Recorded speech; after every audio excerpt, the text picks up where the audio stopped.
Okay. Hello, everyone, and welcome. A very good morning to all of you. Welcome to this evening's, session on NutriLive 360.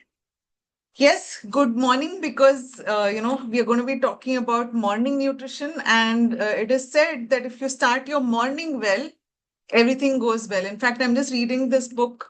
I don't know. Okay, 50 golden rules of life. And the first golden rule was start your day with a positive thought. And it's the same with uh, your body. If you have to start right. But why do we need to start right is exactly what we're going to be talking about today. And you're privileged to be hearing from two very esteemed, knowledgeable, and experienced, leaders today. I would invite first our own esteemed coach, Farooq Tarapur, who is a double world champion in the sport of yachting, and he has won innumerable awards, including the Chhatrapati Shivaji Award and the Arjuna Award. But more so, who better to hear from than someone who has actually had an active sporting career for 40 years, which means he has been fit as a fiddle to be actually uh, participating at an international level as well. So put your hands together for Farooq. Farooq, over to you. Thank you, Veda, and good evening, everyone. Hope everyone had a early dinner, did some exercise. Now, today we are going to be talking about gut health and morning nutrition, what helps gut health. I've often mentioned this, that if you give the body the right amount of nutrition and the right amount of exercise, you have found the way to, a very good holistic health. But apart from this, okay, you need to also be mindful of the daily stress in life. Now, there is nothing that you can do about the stress in your life. It is 100% predictable that everybody will have stress. And what I have found is that most people who live, longer than 80, 90, or 100 years, they either had a default mechanism where they were able to handle stress well, or they made a deliberate attempt, they took a deliberate action, okay, I'm not going to let stress destroy my life. There's nothing I can do. This is an area beyond my control, but I will learn how to deal with stress in a positive way. So there are two ways to it. When you get stressed, okay, either people just break down, or there are people who will say, okay, what is the solution? There are people who get into the problem mode immediately, that, oh my God, my life is ruined. And the other ones say, okay, what can we do to, to take care of this situation? So I hope that you are one of those ones who have got a default mechanism. And if you haven't, that you will make a deliberate attempt, at least from today, to start learning how to deal with stress and not get overcome by it. In the sporting arena, you see so many people, even at the highest professional level. You put some sports people under stress and they crack up immediately. And you put some champions into stress and you see the best in them comes out, The higher the stress, better their performance. So we got to learn something from this sporting champions and probably make a decision that I will, be very deliberate in dealing with stress in my life. Apart from stress, it's also very important to have a good night's sleep. A good night's sleep, I would mean not the number of hours that really matter. Of course, it matters a little bit, but it is the amount of quality sleep that really matters.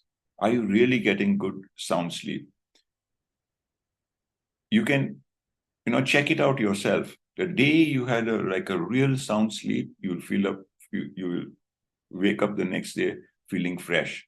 But you haven't had that quality sleep. And often I see, when people are reporting on the groups that people are sleeping at 11:30, 12:30, and it starts, and then one starts to wonder that why is it that every day they need to sleep at 11? I can understand, 1 or 2 days in a week, but not every day of the week. If it is every day of the week and you don't have a job at 11:30, then you need to do something about it. You need to get more organized, you need to get more efficient, and you need to make a deliberate decision that I need to find a way to wind down quicker. Because every minute that you're keeping awake, after 10:30 or 11, I think it's just hurting your life. The sweet spot is between 10 and 6, or 11 and 7. So try to keep that sweet spot, within your zone, and not try to go too much away from this sweet spot. I'm sure these little tips will help you. But today you're going to be hearing from somebody who's made an amazing transformation in her life. Even before she got into the program, she hardly believed that she would achieve those results. But gradually through the program, she started getting more and more belief. She started applying the simple principles, and bit by bit, step by step, she made a transformation like you won't even believe. So it's best to hear from somebody who has, not only done theoretical work, but somebody who's applied theory, put it to practice and made a transformation herself. So over to you, Deepika. Thank you so much, Farooq. Thanks a lot. Good evening. Thanks, Veda. Good evening, everyone. So let's get started. Thank you, Farooq, for setting the tone of today's session. Yes, we will be talking about morning nutrition. There is a saying which says, well begun is half done. And I'm sure that most of us, we would have at some point of time in our life, in some reference to probably professionally or personally, mentally, emotionally, physically heard this saying, well begun is half done. So also there is a saying that tomorrow is the first day of the rest of your life. So whatever change, whatever things that you have been doing so far, whatever changes that you want to bring about in your life, tomorrow is a great day to start. Tonight is a great time to start if you want to, because the sooner you start, the more benefited you will be out of it. So why start the day on the right note? How does it, what are the negative impacts of it if you don't really start it off on the right note? And how does it positively impact you? What aspects of your life does it impact? That is exactly what we are going to be discussing today in the session ahead. So let's take a deep dive into it.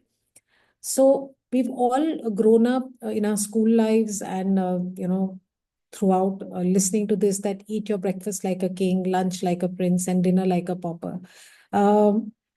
For all the gyan, for all the information, for all the knowledge that we are acquiring from various sources, it all boils down to this, that if we can, live our lives in terms of physical workout and in terms of nutrition the way our forefathers used to, we will never have any health challenges.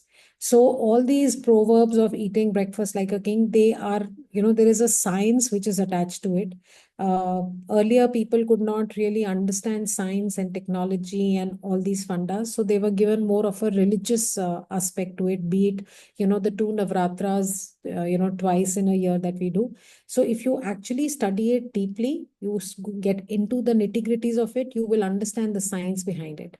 We say you start strong with a nutritious breakfast because it powers you through the day, no matter what your lunch or dinner brings. There could be times we are all, working in very hectic environments. There are times we skip our lunch. There are times we have a very late lunch or a late dinner, or we skip dinner. But if you have started your day right, your body will be in the right zone to kickstart all the, mechanisms that it needs to help you sail through the day. So nutritious breakfast, why? Because you're breaking a fast. On an average, people, like Farooq said, even if you're winding up by say 10 o'clock at night, you're having your dinner by 10, whatever, you are on an average breaking a fast of about 10 hours when you probably have your breakfast around 8 or so. If you're having your breakfast at 8, I think that's fantastic. You just need to prepone your dinner timing, because the problem is that, like Farooq said, most of us are having very late breakfast, very late lunch, and very late dinner. But any which ways, so yes, breakfast is the first meal of your day. It needs to be eaten within the first 2 to 3 hours of waking up. Ideally, if you can finish off your breakfast by 8, 8:30, the good part is that it sets the pace for your lunch and dinner. What happens is that when you tend to eat your breakfast by say 10, 10:30, you are not hungry, or your body is not ready for a good lunch at around 1, 1:30, and hence the delayed cycle of late lunch and late dinner. Now, why morning nutrition? Why? Because your metabolic rate gets severely affected after a complete full night's sleep. It slows down, and if you're having a good breakfast, it will kickstart your metabolism. You are greatly in a negative protein balance after the night's sleep. Your body has consumed or utilized all the protein that you had the day before in taking care of whatever bodily functions it has to. Protein is one macronutrient that your body does not save or store. Whatever you consume in the day to day, whatever is required by the body today, it will consume, you utilize that protein, and whatever remains gets eliminated from your body the very next day. So your protein reserves are certainly low. Protein tank, you need to refill every single day. Your insulin sensitivity and glucose tolerance is completely gone for a toss after that, long sleep, long fasting window. There is alteration in your gut bacteria. Now, let's understand how we can ensure that each of these aspects can be positively impacted. Why should one eat breakfast like a king? Because it encourages healthier eating throughout the day. Like I said, if you are eating your breakfast well, you're eating a hearty breakfast, you will not be binging, or you will not be eating in between meals. You will not be probably going for that pack of chips or that pack of whatever that, cookies or whatever before your lunchtime. It's only when our body has not received enough nutrition. Why do we have the urge to eat something? And when we have that urge to eat, we are ideally looking for something that, probably satisfies our taste buds more than our nutritional requirement, because the nutritional aspect in the meal that you have had, be it breakfast, lunch, or dinner, has not been completed by the meal that you have had. Hence, your body is craving for more. So if you have a proper breakfast, which would include at least 35 to 40% of your protein requirement for the day, good 25 to 30% of your carbs and your fats and your fiber, you will not feel the need to eat anything until lunchtime. Also, because your breakfast breaks the overnight fasting period, so it should have all the essential macro and micronutrients, because our body is like a machine. If it doesn't get proper oiling, if it doesn't get the proper input, it may not be able to perform at its optimum level. It also boosts your energy levels and fuels up your cognitive power. You're mentally more, alert. You are ready to take on the challenges that the day has to throw at you. It replenishes your supply of essential nutrients after overnight fasting. Now, uh, globally, they say that 15 to 30% people skipped nutritious breakfast. And I don't know about you, but I will raise both my hands that yes, I was also of the same school of thought that, skipping breakfast, long intermittent fasting hours is a great thing. But trust me, you can do it only for a very short period of time. Very soon, your body will start giving you indications. It will start giving you some or the other hint that something is missing, something is paining, something, you'll feel some weakness. You will probably have a cramping. You will have these little, hints from your body that things are not going the right way. So you are at your free will to probably, go through that entire routine of trying that out, of skipping breakfast to lose weight, and then realizing one day that it's not working for you. Or you can probably learn from people who have already gone through that experience, borrow that belief and thought from them, and trust me, you can lose weight, you can absolutely have a fantastic health, provided you're having all your 3 meals on time. and in the right proportions. So people skip nutritional breakfast. What could be the reasons? People are living in a nuclear setup. They don't have the time. They're either, it's just the husband and wife, both of them are working. They don't have the time to have breakfast in the morning. They are you're living singularly in a hostel or in a PG or whatever. There are a lot of other issues. You can have a hectic lifestyle, lazy, intent to reduce weight. That was one of my key reasons why I was keeping for a very long time, till I was also told, I was trained on all this information, and actually my body had started giving me certain hints that I'm doing something wrong. So a lot of people, when I was working, I remember for years I used to skip breakfast, and like I have shared in earlier sessions as well. I used to have chronic headaches. Not once did I realize at that point of time that these headaches are because of the fact that I'm not starting my day right. So it's better to learn from these experiences. Now, key findings about breakfast habits. It says the sample size was about 3,600 people. 1 in 4 people claim to skip breakfast. 60 to 80% subjects in metro cities have inadequate breakfast. Ideally, what we will do is we'll go for a pre-prepared cereal, or we'll just have fruits, or people will they'll resort to some form of caffeine with probably just a toast, which is missing their fiber, which is missing the essential nutrients. And it is more prevalent in females for obvious reasons than male. I'm not being biased, but the fact is that because if it's a lady, it's a working lady who has to take care of the house as well as the work, her office, she will tend to probably skip her own breakfast so that she can attend to other details. Now, skipping breakfast, they say it is associated with greater total energy intake from added sugars. So what we will do, we will probably skip breakfast because we are in a rush. So we'll go to office, and then probably somebody will say, let's go for a coffee, let's go for a cup of tea. And over there, we probably just go and have a samosa and chai, because why? We've skipped breakfast. So, you feel less guilty, or you feel, okay, fine, because I've skipped breakfast, I can probably have that, or probably have a pack of biscuits with chai because nashta to kiya nahi hai. So these are very low in the essential nutrients, but they are very high in empty calories. They have added sugars, and they have a very lower healthy eating index. Now, not having nutritious breakfast, like, in the beginning, I said, what aspects of your life does it impact? They are the 3 Ps, which is your physical, physiological, and your psychological aspects.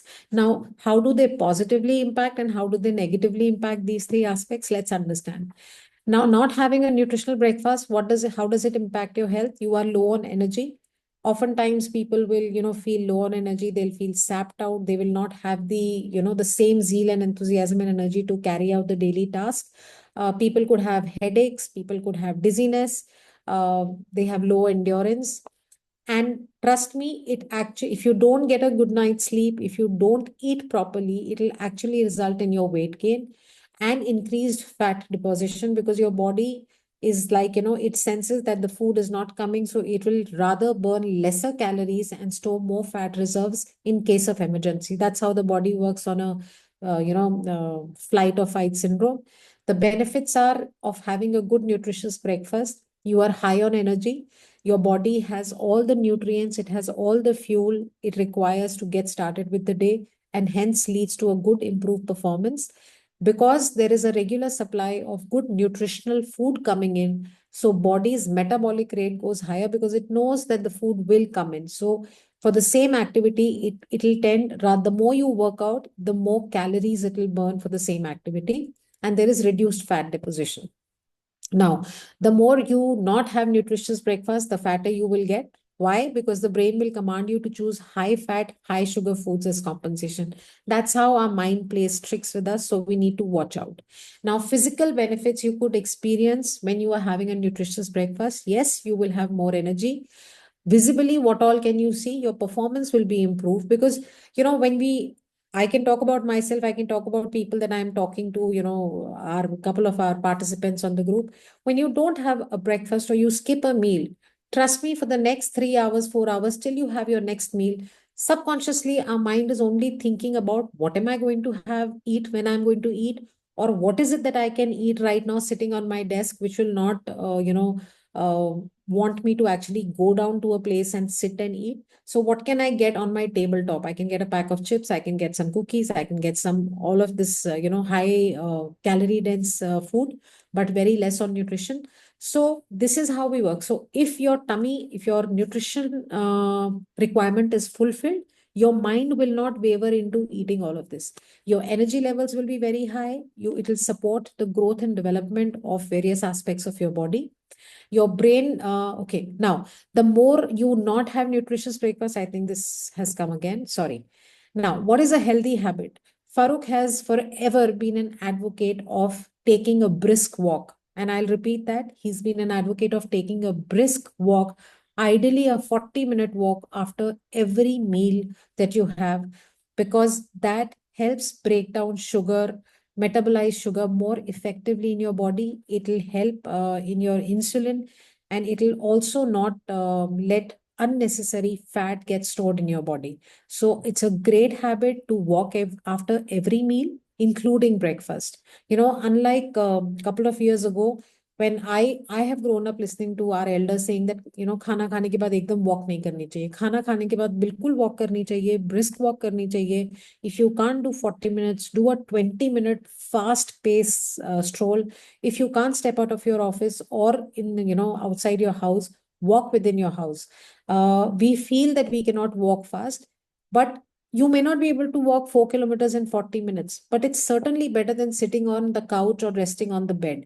Whatever little activity that you can engage in, please do. How does it help? It improves your digestion. Why? Because the nutrients from your food get absorbed more effectively, and they reach out to each and every cell of your body. Just to give you a simple example, it's one thing to put a spoon of sugar in a glass of water.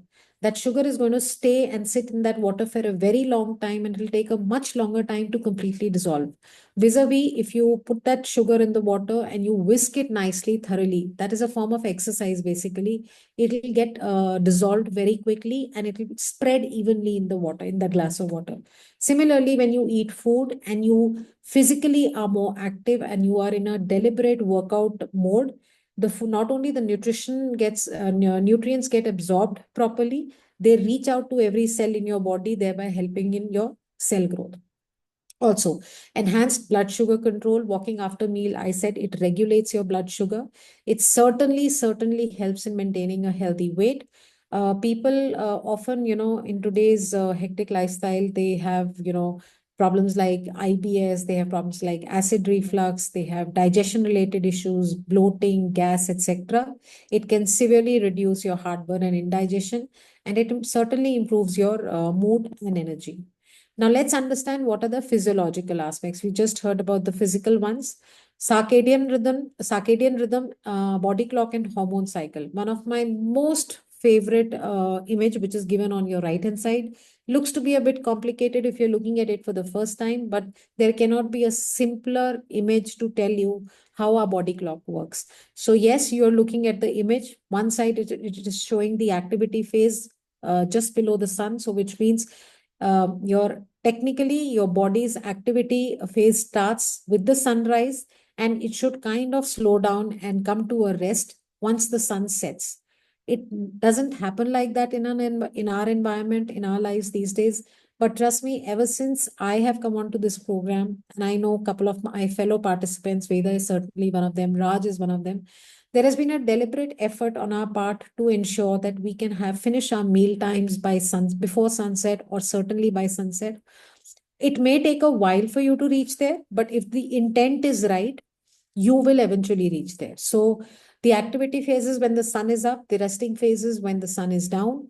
When the sun is down, there are certain hormones that get secreted, which help in repairing and healing your body and preparing it for the next day. Whatever wear and tear has happened, it will take care of that. Now, ghrelin is our hunger hormone. Leptin, it modulates our hunger basically. So during night time, probably from around the afternoon to evening time, that gets released. We have adiponectin, which is our fat hormone, which takes care of that. We have cortisol, which is a stress hormone that gets released during the night time. Then you have melatonin. Again, now all of these have a significance. They have to work when during that particular time. Just to simplify this image for you, we are saying that have your food by sunset. When you don't eat your food by sunset, or when you eat your food around 9:30, 10 o'clock, now if at that time you eat your food, your body's entire focus goes to your gut, goes to your stomach to digest that food. Because the moment you put anything in your mouth, the body signals everything in its inside of it to go and process that food, digest that food, break down that food, consume the energy that is being released by that food. Now, at that point of time, the hormones that have to be secreted, which is your leptin, which is your melatonin, all of that activity gets interfered when you eat late.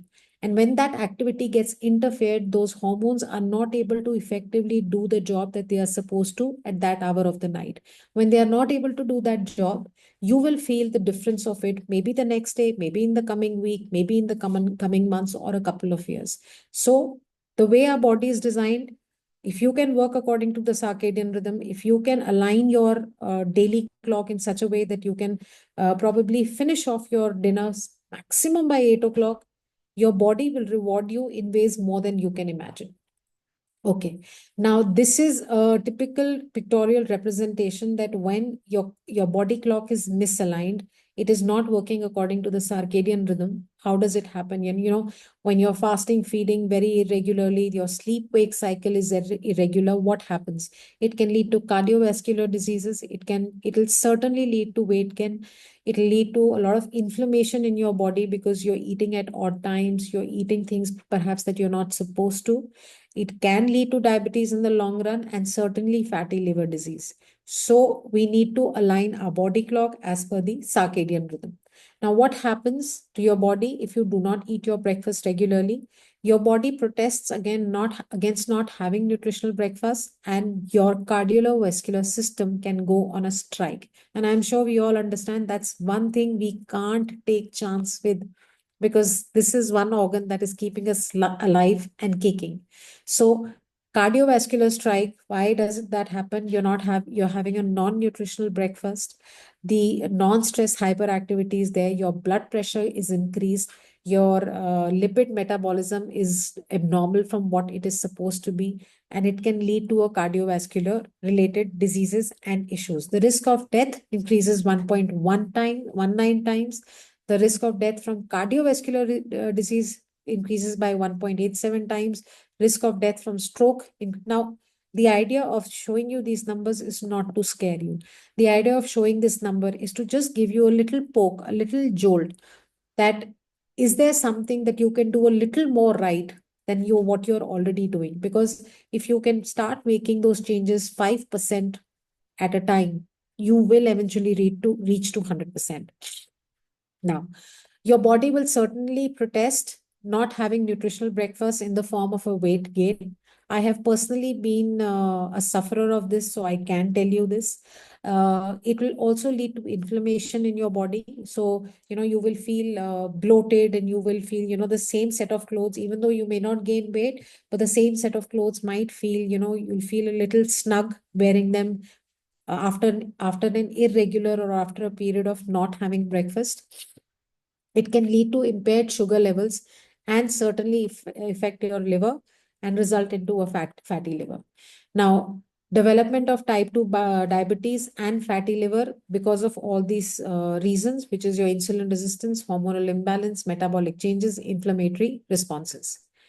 Let's understand what are the physiological benefits. So we've already seen the negative impact. The positive impact will be that your internal bodily functions in terms of the sugar balance, in terms of your metabolism will be much higher. Your sugar balance will be in check. Your gut will be very, very happy because it is receiving the nutrients that it is supposed to at a time that it is supposed to, in the quantity that it is supposed to. Hormonal balance will be in check, and your muscle mass, very, very important. Farokh has always, he's repeatedly done phenomenal talk on, are you losing fat or are you losing muscle? So if you want to lose weight, focus on building muscles so that, you don't have a muscle loss. Very, very important. Okay. Now, what happens when you have a high calorie meal during the night time vis-a-vis when you have a high calorie meal during the daytime? When you have a high calorie meal in the daytime, your body burns more energy. because it's working. You're in an active mode, you're moving around, it'll burn more energy for the same amount of activity. There's a higher heat production because of the physical activity. Your metabolism is very, very active. Muscle use for energy production. So a better thing, certainly a better thing, certainly a more advisable thing is to eat during daytime. Vis-a-vis when you eat at night time, because you're not moving around, oftentimes we are either in front of our devices, could be your laptop, could be your phone, could be your television, you on a couch or on your bed. So lower energy expenditure, lower heat production because there's no activity, lower fat metabolism, and muscle recovery and repair is low. So please, please, please focus on finishing your dinner, like Farooq said, certainly by 8 o'clock, because then it sets the clock, your body clock, it aligns very perfectly. Finish your dinner by 8, have your breakfast by 8, 8:30. You have a good 12-hour fasting window. Even if you're having it by 9, 9:30, you're having a good, still better fasting window, and you can have your meals on time. Now, physiological benefits with healthy breakfast. Certainly, your gut is very happy, like I said. If your meal timings are aligned with the circadian rhythm, meal frequency and the regularity will help in your gut microbiota. It will increase the good bacteria, reduce the bad bacteria, and the diet quality will also get impacted. So, eating as per circadian rhythm will affect you in these two ways. The physiological impact. Now, the body protests not having nutritional breakfast. It has its impact on the brain. How? Not having nutritional breakfast gives you a short-term energy supply. You are constantly looking for something that will fulfill your requirement for that energy in terms of caffeine, in terms of snacking. Inadequate supply to your brain of blood to your brain will reduce your alertness, will reduce your cognition, will reduce your response, will reduce your creative thinking ability when you're working, be it at home, be it at work. The benefits vis-a-vis the impact are the mental well-being. You will have improved memory. Your cognition will be 10 on 10. Your mental clarity in terms of bringing more ideas to table, in terms of troubleshooting for the problem at hand, in terms of being more creative in whatever you do. It will certainly reduce your stress because your body is getting what it requires, and you will not have those mood swings. If you're a happy tummy, a well-fed tummy in terms of nutrition and quantity will make you a better person mood-wise as well.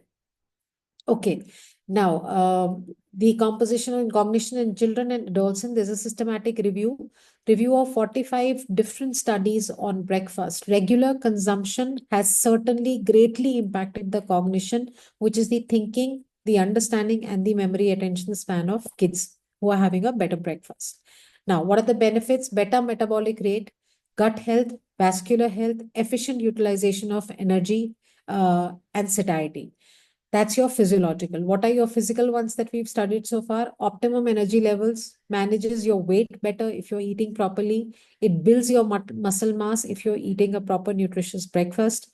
What are your psychological changes? Your mental well-being is greatly impacted if you're eating your breakfast regularly, on time, and properly. It improves your cognition and it improves your memory as well.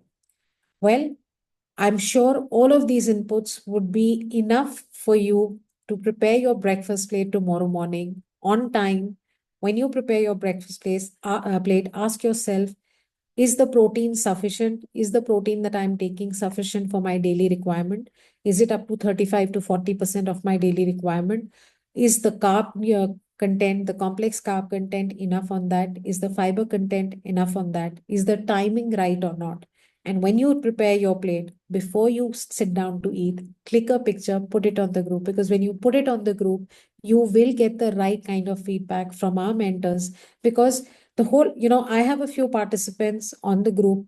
Today evening, I received a call that even though she's not been able to put her pictures, her mother called me up and said that she has seen an inch loss, she has seen a weight in terms of kg loss, and I can see my 24-year-old daughter making better choices even when we step out to eat. And she's been very verbal about telling me that now when I go out to eat, I kind of try and weigh that which of the two dishes will be more nutritious and less harmful for me. So if that kind of sensitivity, that kind of understanding can come to a 23-year-old, I think it can do a big change to most of us. And that is the whole objective that Farokh and this entire team has. We don't want you to be on this group for the rest of your life. You are most welcome if you'd like to be. Through these sessions, through these feedbacks on your plates on the group, the whole objective is to make you self-aware and equip you with all the information that you require so that you can be on your own and you can make the right choices in your life. And finally, we always like to finish a session with shine, start every day with gratitude and optimism. I can't thank this entire community. I learn from each one of you every single day. I learn from Farokh and Anayata's inputs. If you can get into my chat window and see how many messages shared by Farokh, Anayata, Veda, Raj, I have starred so that I can go back and learn and probably refer to those messages, those informations whenever I want to. So learn and be thankful for what you're doing, what you're being blessed with. Have your daily nutrition on time, every time. Visualize and set clear intentions. Why are you here on that group? What is it that you are doing is helping you get closer to that goal that for which you had joined this group? Learn something new every day. We learn something new every single day. Look around. Exercise daily. It is one of the most important aspects of this entire program, this entire community. Make sure there is some form of exercise that you do. And finally, because I know Farokh and Veda would want me to do that, I've done this a number of times, yet I'll just post it again. This was my transformation thanks to this program. It's not that I would not have slipped out of my regime during being a part of this program.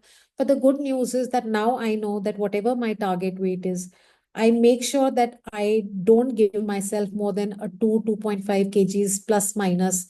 The moment I feel that, it's going way beyond that, I keep myself in check. That's the biggest learning that I got by being on this community, that this time around, I want to make sure that I never cross a certain weight. The moment I'm able doing that, I get back on track. I take care. I ensure what I need to. I cut out on what I'm not supposed to do.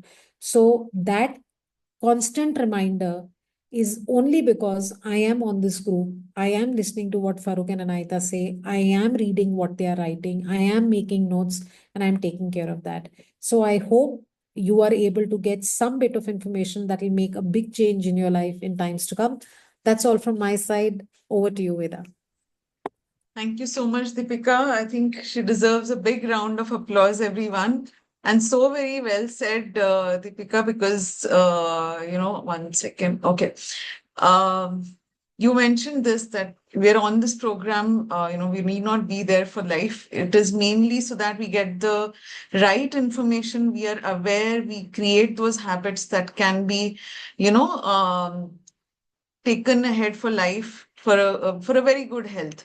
So thank you again, and always keep inspiring us. So yes, in fact, for those who joined late, Farokh alluded to two very important points. He said stress. We're all under different forms of stress today, and the people who have lived for longer have been able to find probably a deliberate way of how to come out of stress. So that's very, very important, so that we don't get into that whole chakra view of, getting stressed and then unhealthy and all of that. Of course, you didn't put it the way I said, but you missed it. So next time, join early. Second thing he said is sleep quality. It's very, very important that both quality and amount of sleep varies for each person. But the quality is absolutely important, and either 10 to 6 or 11 to 7 is what he said would be the ideal time. So yes, thank you again, Farokh and Deepika. I hope you all got something, and tomorrow's breakfast.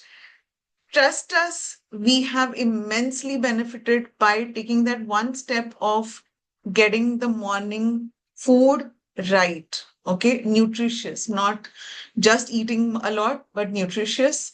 So if you can take that one step, if not anything else, you will start seeing, and take it consistently, you will start seeing those changes. Is there any question from anyone, please? We can take a question. Okay. So If not, you can always ask on the group. If you're not on the group, ask the person who has invited you to this session how you can get onto the community.